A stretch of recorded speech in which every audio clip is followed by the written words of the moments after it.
This came out of a human woman. Yeah. Yeah, that makes sense. I believe it. I've never felt the touch of a woman before.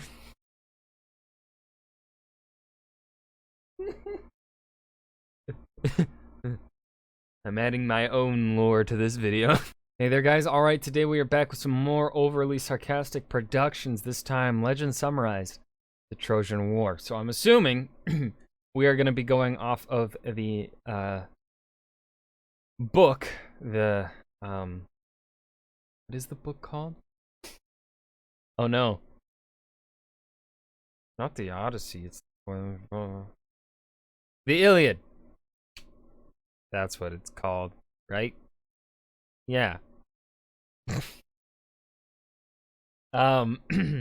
We know Troy existed. We know that there was a big war fought there. I don't think, aside from that, I don't think we know anything else about it. We know where it's located, or we have a good assumption as to where it's located, but thanks to a the German the German architect that, no, not architect, fucking, oh, what's the word? Archaeologist, but I think it was just some rich German. He wasn't really he wasn't properly trained. He messed up a bunch of stuff that would have been nice to, have. But yeah, I think, anyways, before we dive in, make sure you go and check out the links in the description box below. I would love it if you joined the Discord and followed me over at Twitch. Okay, let's go ahead and just dive into this. I'm curious what Red is going to talk about here. Wrath. Sing, O goddess, of the wrath of Peleus' son Achilles, Okay, yeah, we are going into the Iliad. murderous, doomed, who cost the Achaeans countless lives, hurling down to the house of Hades so many sturdy souls. So begins the Iliad, quite possibly the most famous epic poem in the world. It's a song, a tragedy, and a treatise on the destructive power of fury. It's no accident that the first word is menin, wrath. The Iliad is the story of wrath, of Achilles, of the gods, of me and myself for making it the first big project I illustrated on this channel, and thus by consequence the worst video I've ever made that hurts me to think about, even though it was a valuable experience without which the channel wouldn't exist as it is now. It's a very emotionally loaded God damn it, Red. text, basically. And there's a reason it's so well liked. It's genuinely an incredibly good story. Barring a few boat lists, it's a masterfully crafted ride, absolutely loaded up with dramatic irony and emotional stakes. But it's also just a thin slice of a much larger story. The Iliad takes place in the final days of the 10-year Trojan War, but the Trojan War is a much bigger beast than just what Homer retold. So today, let's pull together a big pile of sources and talk about the bigger picture. God. The placement of dominoes that'll eventually topple into the Trojan War begins with the birth of Helen of Troy, previously just Helen. Oh no, she's hot. This is also one of the pieces of the story that has the least consistency across different versions, since practically speaking, all that matters is that she exists, not the specifics of where she comes from. And that she's hot. In the Iliad and Odyssey, Helen is the daughter of the Spartan Who's the prettiest girl in the world? Careful with that talk, sweetie. Remember Psyche. King Tyndareus and his wife Leda, and her brothers are Castor and Pollux, the Dioscuri, a pair of badass horse-riding twins and the subject of the constellation Gemini. This family lineup is corroborated in Pseudo-Apollodorus' Bibliotheca with the additional detail that Leda's children are the result of a wild night where she slept with both Zeus and Tyndareus, with Zeus in the form of a swan. Honk. A concept that was bizarrely popular with Renaissance artists and perverts of all stripes. This biological nightmare produced 4 children, Magic demigod babies. Boring normal babies. Normies. with Pollux and Helen, the semi-divine children of Zeus, and Castor and Clytemnestra, Agamemnon's future wife and axe murderer, as the fully mortal children of Tyndareus. Helen's parentage continues to be disputed in the lost epic The Kypria, where it's suggested that Helen was adopted by Leda but was actually the child of Nemesis, the Greek goddess of divine retribution for hubris. Now that kinda reframes the whole thing, doesn't it? Some of these stories also state that Helen hatched from an egg on account of the whole Zeus was a swan at the time thing, and in Pausanias' descriptions of Greece, he describes a temple that contains shards of the egg. This came out of a human woman. Yeah. Yeah, that makes sense. I believe it. I've never felt the touch of a woman before.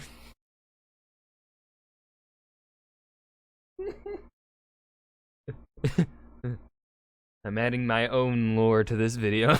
eggshell that Leda supposedly laid. Look, I let a lot of this stuff slide, but that's weird, right? Anyway, skipping ahead a couple decades, the next domino is the Marriage of Helen. Helen is, according to some sources, the most beautiful woman in the world, and is thus unsurprisingly a very desirable bride, and a whole bunch of Greek kings roll up in Sparta to try and claim her hand. The exact roster varies a lot depending on who's telling it, but you better believe those storytellers love them some tedious lists. Anyway, specifics aside, Tyndareus is pretty worried about having this many big personalities competing for his daughter out on his front lawn, and he's extra worried that picking one of them might make things exponentially worse and trigger a full-on war when the rest of the suitors get cranky about being snubbed. This is when one of the suitors sidles up Does someone need a clever scheme? to him, a young man by the name of Odysseus, and he offers to help Tyndareus. I thought you wanted to marry my daughter. Yes, but I'm also not stupid. It's kind of my whole thing. Tyndareus resolve his little suitor problem if he helps him with something else, by putting in a good word for him with the Spartan king Icarius so Odysseus can woo his daughter Penelope. Tyndareus agrees, Operation Mutually Assured Destruction works every time. and Odysseus suggests that Tyndareus make all the suitors swear a binding oath to protect the winner's marriage against any kind of interference, so that none of them can try to grab Helen and run off without the rest of them declaring war. The suitors agree to the oath.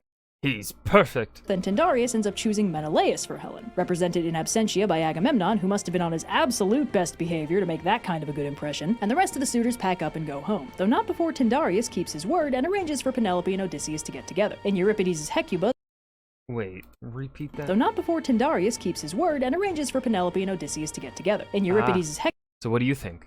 Redhead's cute.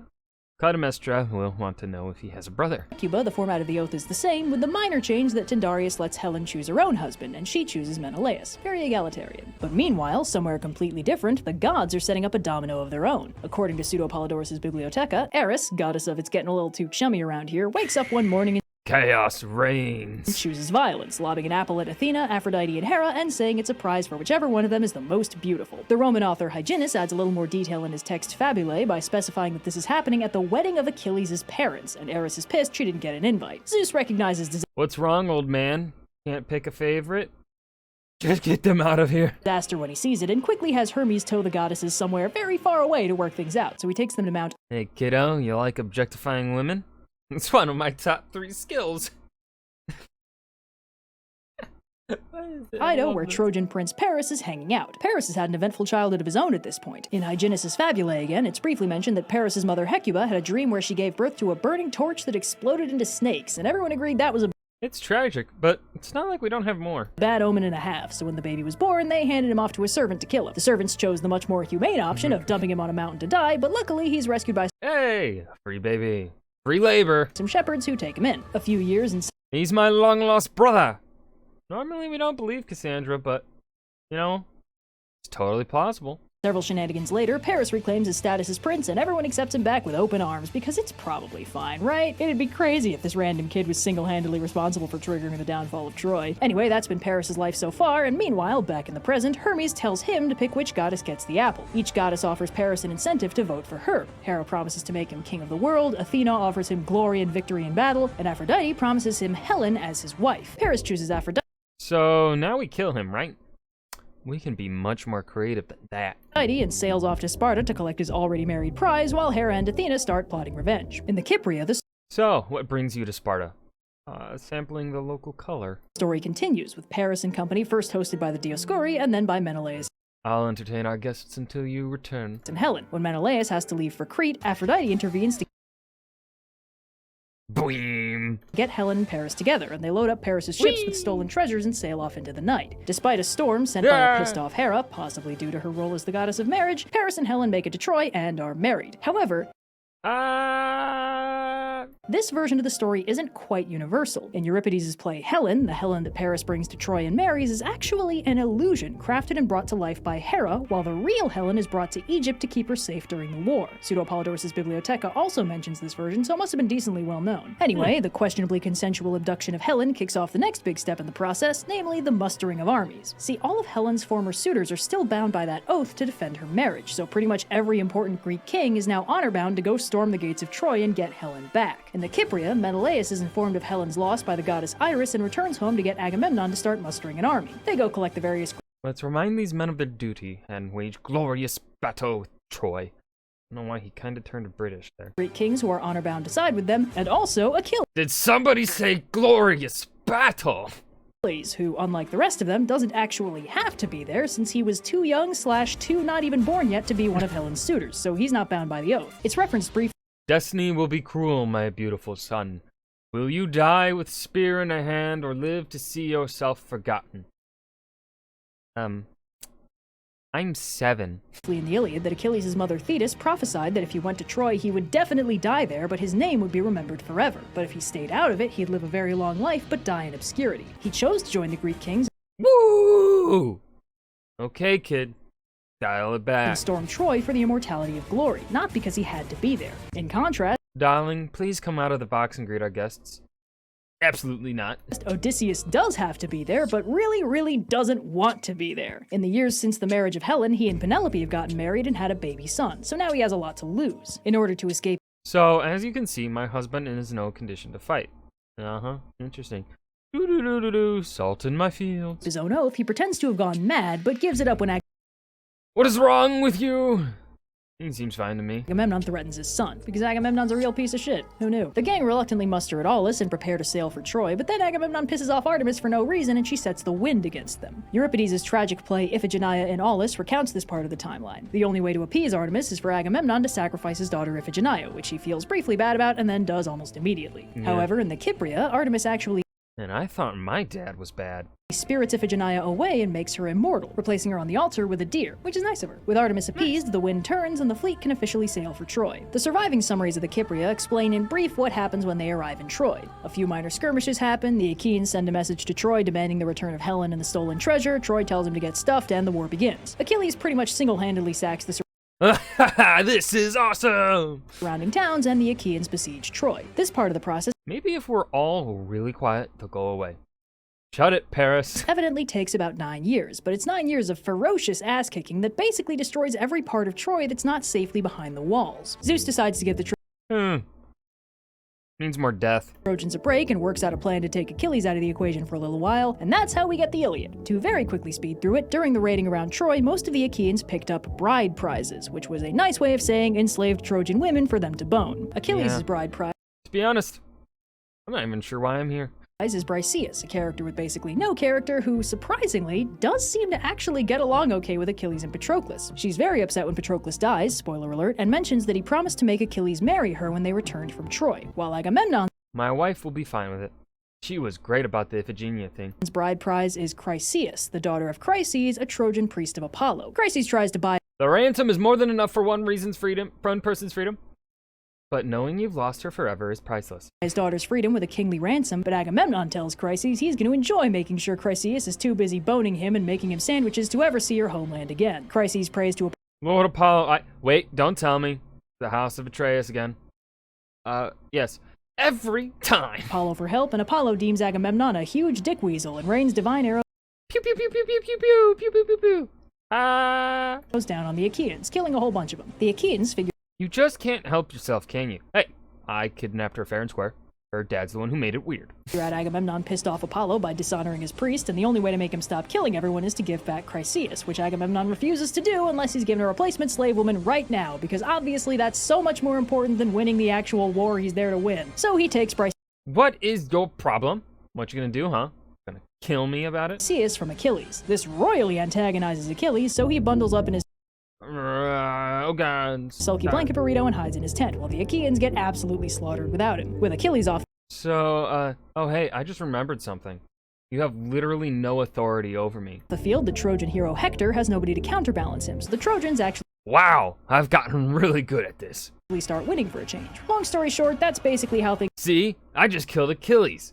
Easy. continue until Patroclus is killed by Hector and Achilles' Oh, my mistake. Just his beloved boyfriend. grief and rage finally motivate him to rejoin the Ah! battle, at which point he pretty much immediately kills Hector and completely turns the tide of the war. And that's basically the Iliad, minus a couple Metal Gear jokes. The events after the Iliad are recounted in a few places, one of them being Quintus Smyrnaeus' Post-Homerica, which covers the death of Achilles and the final days of the Trojan War. It also features an I came here to flee the Furies and kick ass.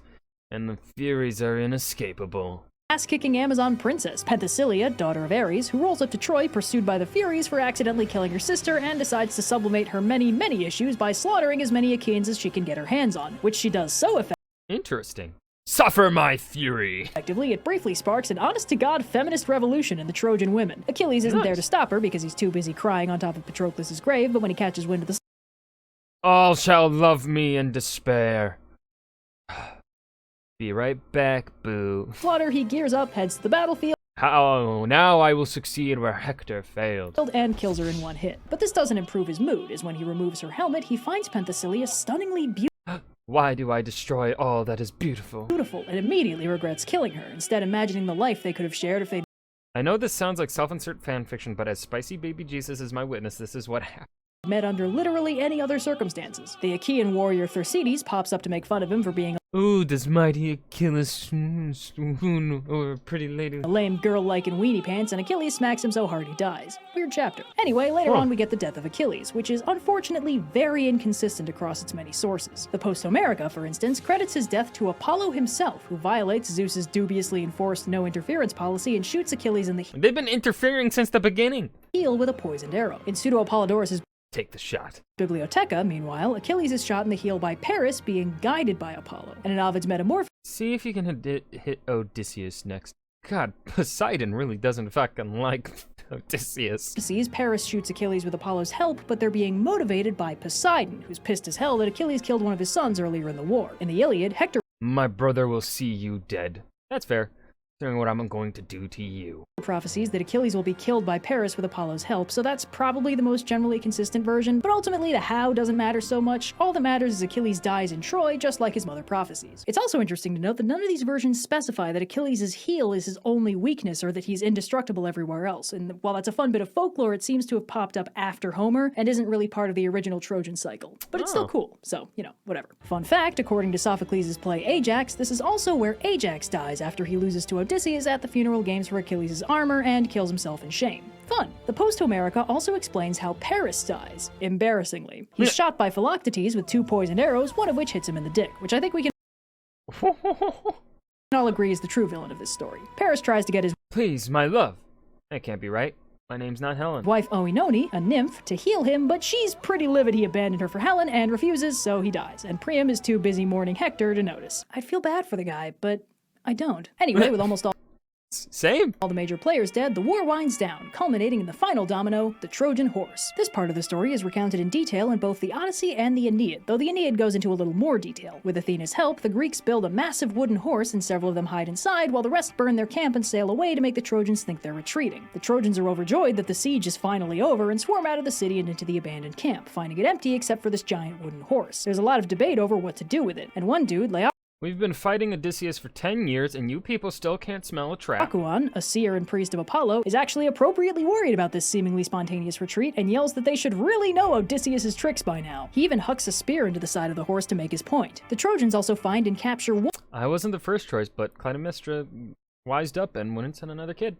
remaining Achaean, a dude named Sinon, who spins a very compelling sob story about being left behind as a sacrifice, paralleling Iphigenia to allow the rest of the Achaeans to sail home. The horse, he explains, was Not cool with the war crimes, dude.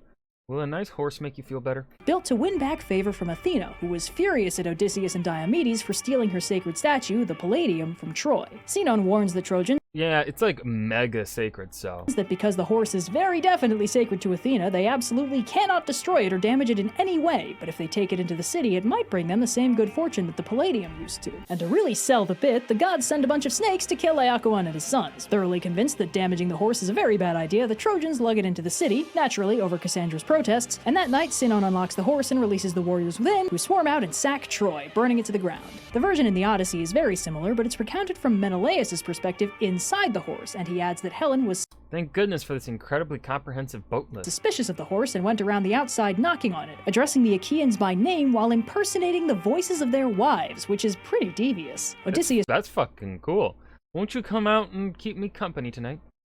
She's worth it, bud. just barely managed to keep the others from blowing their cover through basic logic and the occasional application of CQC. The horse plan works, the Achaeans successfully sack Troy, and it's a happy ending for everyone.